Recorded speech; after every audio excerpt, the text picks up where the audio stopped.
எல்லாருக்கும் ஹாய். நான் ரொம்ப சிம்பிளான மட்டன் பிரியாணி எப்படி செய்யணும் தான் இந்த வீடியோவில் நான் போட்டிருக்கேன். ஃபஸ்ட்டு நெய் ரெண்டுமே ஊற்றி நல்லா வெங்காயத்தை போட்டு ஃபஸ்ட்டு வதக்கணும். நல்லா இது கோல்டன் ப்ரௌன் கலரில் ஆன பிறகு தான் இந்த பட்டை, கிராம்பு, ஏலக்காய், நான் மிளகா போட்டேன்.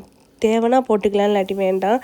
இதுக்கு எக்ஸ்ட்ரா டேஸ்ட்டு சேர்க்கறதுக்காக சின்ன வெங்காயத்தை லைட்டாக 2-3 தட்டி போடணும். அது கூடவே இஞ்சி பூண்டு பேஸ்ட்டு கொஞ்சம் எக்ஸ்ட்ரா போட்டால் நல்லாயிருக்கும். ஏன்னா நான் வேறு எந்த ஒரு கறி மசாலா பொடியுமே இதில் போடலை, அதனால தான். அது போக கொத்தமல்லி அண்டு புதினா. என்கிட்ட கொத்தமல்லி இல்லாததுனால புதினா மட்டும் நான் போட்டுக்கிட்டேன். அது போட்டு நல்லா வதக்கின பிறகு தக்காளி இதையும் போட்டு நல்லா வதக்கணும். அது நல்லா சுருங்கி வதங்கிடும். கொஞ்சம் நேரத்துலேயே மூடி வச்சு வதக்கலாம். நல்லா சுருங்கிடும், தோல்லாம் தனியாக வந்துடும். அதுக்கப்புறம் மிளகாத்தூள் மட்டும்தான் நான் போட்டிருக்கேன். வேறு எந்த ஒரு பொடியும் போடல. கறி மசாலா பொடி, பிரியாணி பொடி அப்போல்லாம் எதுவுமே நான் போடல. வெறும் மிளகாத்தூள் மட்டும்தான் நான் போட்டிருக்கேன். அது போட்ட பிறகு ஆல்ரெடி ஃபஸ்ட்டே குக்கரில் மட்டனும் கொஞ்சம் இஞ்சி பூண்டு பேஸ்ட்டு போட்டு தண்ணி ஊற்றி வேக வச்சுருந்தேன். ஓரளவு அது வெந்த பிறகு அதை ஆஃப் பண்ணி வச்சுட்டு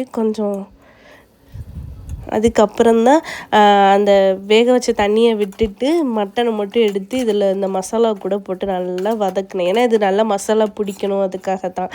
அதுக்கப்புறம் அதில் கொஞ்சம் தயிர் ஊற்றணும். எந்த தயிர்னாலும் ஓகே தான். புளிச்ச தயிர்னாலும் ஓகே, புளிச்ச தயிர்னால் கொஞ்சம் கம்மியாக ஊற்றினாலே போதும். நல்லா தயிரை ஊற்றி நல்லா வதக்குன்னு வதக்கின பிறகு அந்த மட்டன் வேக வச்ச தண்ணி இருக்குல்ல, அதையே நான் ஊற்றிட்டேன். வேறு பச்சை தண்ணி எதுவும் ஊற்றலை. வேறு தண்ணி ஊற்றாத இருந்தால் வெந்நி கொதிக்க வச்சு ஊற்றிக்கலாம். அந்த மட்டன் வேக வச்ச தண்ணியில் ஒரு கிளாஸ் ரைஸுக்கு 1.5 கிளாஸ் தண்ணி, அதுவே ரொம்ப பர்ஃபெக்டாக இருக்கும். அரிசி பாஸ்மதி ரைஸில் 115 ரூபா 1 கிலோ. எனக்கு பேர் தெரில, ரூபா மட்டும்தான் தெரிஞ்சுது. அதை வச்சுட்டு 1 கிளாஸ் ரைஸுக்கு 1.5 கிளாஸ் தண்ணி ஊற்றி அரிசியும் ஆல்ரெடி ஊற வச்சுருந்தேன், அதையும் போட்டு கொஞ்சம் நேரம் மூடி வச்ச பிறகு தண்ணி ஓரளவு வற்றின பிறகு என்ன பண்ணேன்னா, இதுக்குன்னு தோசைக்கல் வச்சுருக்கோம் தனியாக. அந்த தோசைக்கல் நல்லா ஹை ஃப்ளேமில் வச்சுட்டு இந்த பிரியாணி தூக்கி அது மேலே வச்சுட்டு, இதுக்கு மேலே சில பேர் தண்ணி பிடிச்சி வைப்பாங்க, வெந்நி வைப்பாங்க. நான் அது வைக்கலை. ஏன்னா ஒரு ஓவர் வெயிட்டும் கொடுக்கக்கூடாது அடுப்புக்கு. அதனால் எங்ககிட்ட இருந்த இடிக்கிற கல் அந்த மாதிரி இதெல்லாம் வச்சுட்டேன். அது ஒரு 15 நிமிஷம்தான்.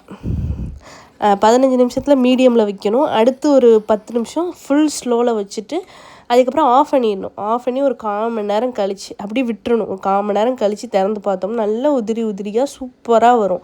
மட்டன் சில மட்டன் வேக வைக்கிறதுக்கு 7 விசில் போதும். சில மட்டனுக்கு 10 விசில் தேவைப்படும். அது நம்ம வாங்குகிற மட்டனை பொறுத்து இருக்குது. அவ்வளோதான். இப்படி இறக்கிட்டா முடிஞ்சு போச்சு.